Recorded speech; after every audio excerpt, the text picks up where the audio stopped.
Nous allons essayer d'aller un peu vite pour faire les deux petites dérives verticales. Donc déjà je vais commencer à virer un petit peu tout ça.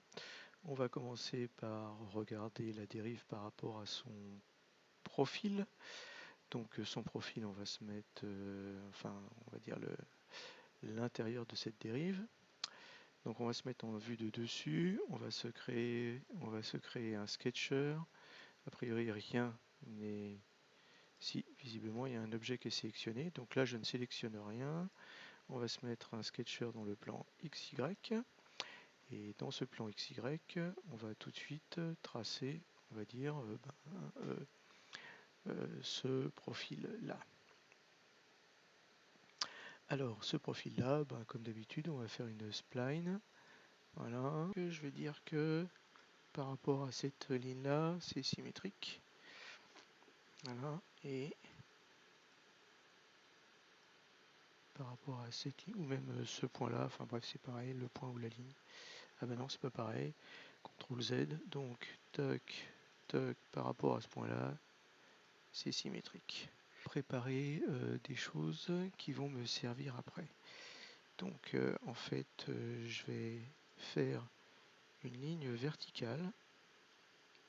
Voilà. Je vais faire une autre ligne verticale. Voilà.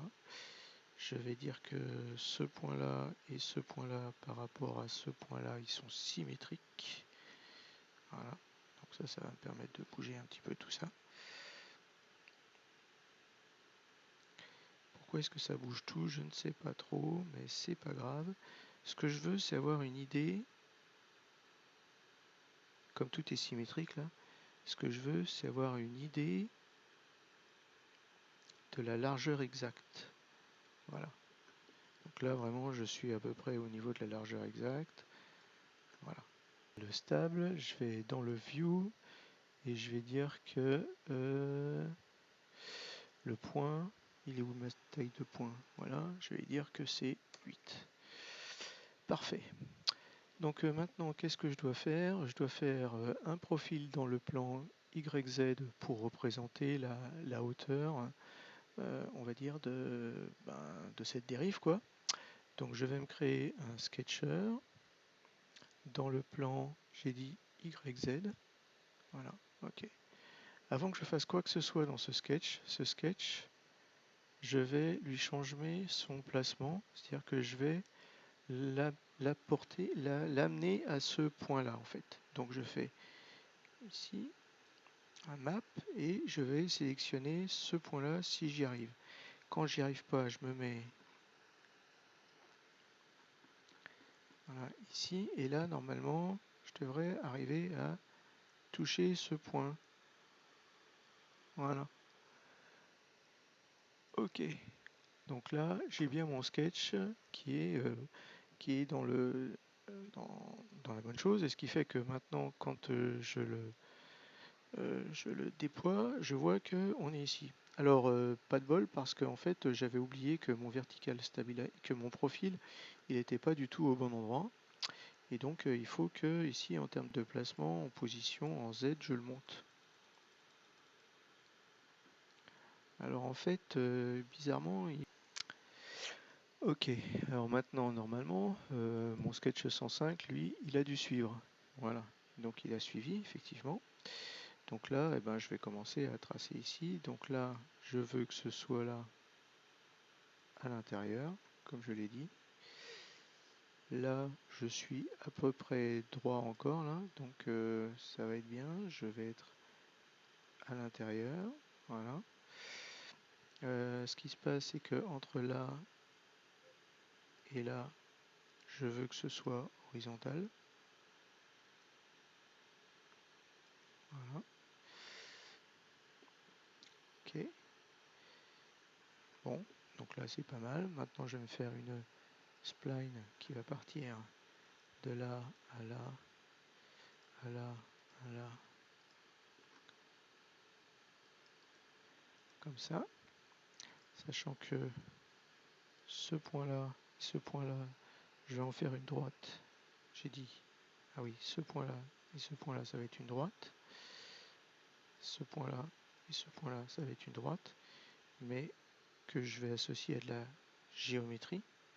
Et je vais dire que cette là et cette droite-là sont tangentes. Voilà. Cette droite-là et cette droite-là sont tangentes. Ok. Voilà, ce qui va me permettre d'affiner le profil. À partir d'ici, voilà, je vais rester un petit peu à l'intérieur de la courbe avec une belle tendance pour pouvoir le mettre un petit peu comme ça.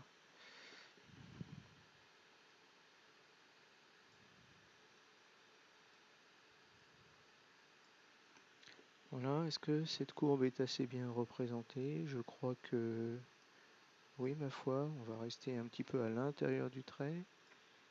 Mais là, on est pas mal. Donc celui-là, c'est une de structure. Voilà, voilà. Close. Comment est-ce qu'on est là? On est pas mal. Si on se met en vue comme ça, on est pas mal aussi. Parfait. Comme d'habitude, je vais faire en sorte que ça et ça, dans l'atelier curve, je vais la sortir en join curve. Voilà. Et ça, qui est un bout tout seul, je vais le sortir en join curve aussi. Ce qui va me permettre de ne plus voir ça. Parfait. Maintenant, je vais me faire dans le plan, cette fois-là, XZ, ce qui va me permettre de contrôler l'épaisseur de la chose. Donc pour ça, en n'ayant absolument rien de sélectionné, je vais dans Sketcher, je me recrée un sketch dans le plan XZ, voilà, que je vais fermer, mais ce sketcher tout de suite, je vais aller l'accrocher dans le mode qui va bien. Donc je vais me mettre comme ça et comme ça directement. Donc je vais me mettre nos références sélectionnées avec ce point-là. Bon, visiblement, j'ai du mal. Donc je ne veux plus voir ni ça, ni ça. Voilà. Et je recommence, Sketcher, avec ce point-là. C'est ce point jaune que je veux. Parfait. Voilà. Et dans ce sketch-là, ce que je veux, c'est importer ce point-là. Voilà. Et ce point-là. Voilà. Pourquoi ça? Parce que c'est l'épaisseur de ma dérive. Vous voyez que je ne peux pas faire confiance en fait au profil de front. Hein. On a vu qu'il y avait des gros problèmes là par rapport à ce profil de front, et donc je ne peux pas lui faire confiance. Donc maintenant par contre, ce que je vais rapporter, c'est mon sketch ici, et dans ce sketch là, pour être sûr que je ne le rate pas, je vais lui mettre une line width de par exemple 10. Voilà, là je ne vais pas le rater. Donc comme ça, je saurai exactement où est-ce que mon épaisseur s'arrête, quoi. Donc ça c'est mon épaisseur. Donc là je vais partir de là, bien évidemment. Je vais me mettre en mode normal. Est-ce que je vais mettre une B-spline tout de suite? Non, je vais mettre en fait quelque chose qui va être entre ça et ça, verticalement. Et puis entre ça et ça, verticalement.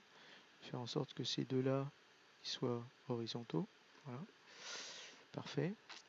Et puis là, à partir de là, je vais me créer une petite B-spline qui va être la fin.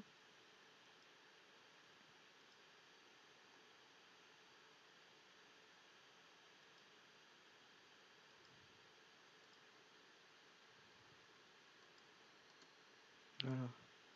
Donc, je vais regarder en fait cet angle-là, comment il est là. Toc. Donc, toc. Je vais dire que c'est un truc comme ça. Et après, je vais regarder cet angle-là. Il est de 50. Et je vais mettre 55 degrés. Voilà. Pourquoi ça? Ça va me permettre d'avoir le même angle de l'autre côté en fait. Si jamais c'est symétrique, c'est 90 moins 55, c'est ça? Ouais, d'accord, ok. tac, tac. 90 moins 55. Là, je devrais être symétrique là. Ouais. D'accord, à peu près. Ok. Et donc là, surtout, ce que je veux, c'est que ça arrive. Top. Voilà. Tout prêt. Donc, ce qu'on va faire, c'est que là, j'ai mon profil.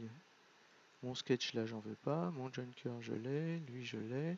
Je vais faire un petit peu la même chose dans le truc des curves pour dire que en fait ça contrôle celui-là, contrôle celui-là, contrôle celui-là. Voilà, c'est une junker. Je vire mon sketch 106. Voilà. Hop, hop, hop, hop. Voilà. Là, j'ai tout pour utiliser l'atelier qui s'appelle Curve Shapes. Parfait. Donc, ah oui, non, parce que dans mon profil, là, j'ai encore une petite erreur, là. Profil VertStab. C'est que ces deux lignes, là, hop, c'est du faux. Voilà. Close. Voilà. Là, ça va mieux. Alors, on y va. Je sélectionne mon profil VertStab. Clac, je le sélectionne. Il est vert. CTRL select ce profil là, CTRL select ce profil là, et j'utilise ceci. Et ceci, qu'est-ce que ça va me permettre? Ça va me permettre dans le curve array de voir que ici, si jamais je dis que je veux par exemple 40 profils, bon, c'est peut-être un peu beaucoup 40, non, 30. Voilà. En fait, ce qui est important, c'est de voir qu'est-ce qui se passe au bout. Voilà. Mais là, on n'est pas trop mal, et puis on va voir qu'en fait, on va effectivement compléter un petit peu ce qui se passe vers le bout là. Donc là, ça c'est,